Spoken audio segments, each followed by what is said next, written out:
دفعہ کا ذکر ہے کہ ایک عورت بہت نیک تھی، اس کا ایک ہی بیٹا تھا، مگر وہ اپنی ماں کی کوئی بات نہیں مانتا تھا۔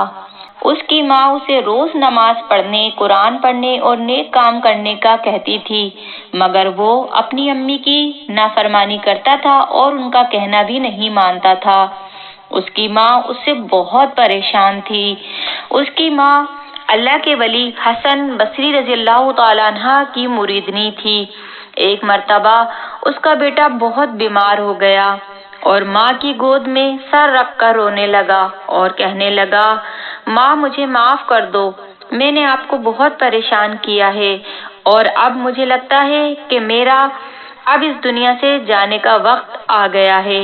ماں مرتے وقت میری آخری خواہش پوری کر دو گی؟ ماں نے کہا، بیٹا بتاؤ کیا ہے تمہاری آخری خواہش؟ تمہارے لیے میں کیا کر سکتی ہوں؟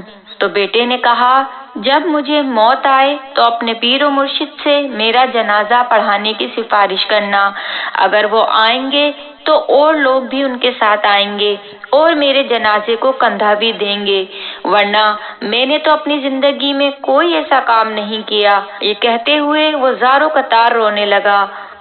اس لڑکے کی طبیعت بگڑی تو ماں حسن بصری رضی اللہ تعالیٰ عنہ کے پاس گئی۔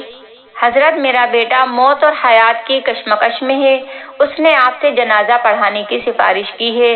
حضرت نے کہا، محترمہ، آپ کے بیٹے کو میں نے کبھی سجدہ کرتے ہوئے نہیں دیکھا، میں کیسے اس کی نماز جنازہ پڑھا سکتا ہوں؟ ماں بوجھل قدموں کے ساتھ ناکام واپس آئی اور بیٹے سے کہا، بیٹا اگر زندگی میں میری ایک بات مانی ہوتی تو آج میرے مرشد جنازہ پڑھانے سے انکار نہیں کرتے۔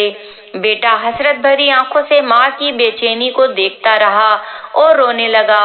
بولا، ماں جب مجھے موت آئے تو میرے پاؤں کو رسی سے باندھ کر سارے شہر میں گھسیٹنا اور یہ آواز لگانا کہ جو اللہ کی نافرمانی کرتا ہے، جو اس کا حکم نہیں مانتا، اس کا یہی حشر ہوگا۔ اور ماں پھر مجھے دفنانا نہیں، مجھے اس شہر کے سب سے گندی جگہ پھینکنا تاکہ لوگ مجھ سے عبرت حاصل کریں۔ اسی حالت میں اس لڑکے کو موت آئی اور روح پرواز کر گئی۔ وفات کے چند لمحوں کے بعد دروازے پر دستک ہوئی اور کسی نے دروازہ بجایا۔ ماں نے دروازہ کھولا تو دیکھا حسن بصری رضی اللہ تعالیٰ عنہ کھڑے تھے۔ کہنے لگے، میں جنازہ پڑھانے آیا ہوں۔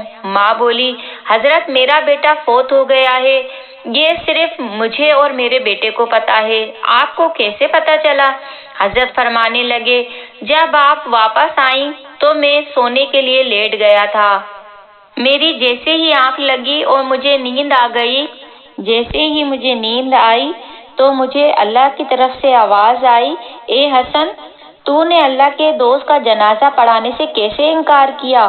اٹھو اور جاؤ، ابھی اس کا جنازہ پڑھاؤ۔ اس نے زندگی میں اپنے گناہوں کی توبہ کر لی ہے اور میں نے اسے معاف کر دیا ہے، اسی لیے میرا حکم ہے تم ابھی جاؤ اور اس کا جنازہ پڑھاؤ۔ اللہ نے اس کو معاف کر دیا اور اس کی مغفرت فرما دی، اور اللہ تعالیٰ ہمیں بھی سچی توبہ کی توفیق عطا فرمائے۔ اور اللہ تعالیٰ سے دعا ہے اللہ پاک ہم سب کا بھی ایمان پر خاتمہ عطا فرمائے، اللہم آمین۔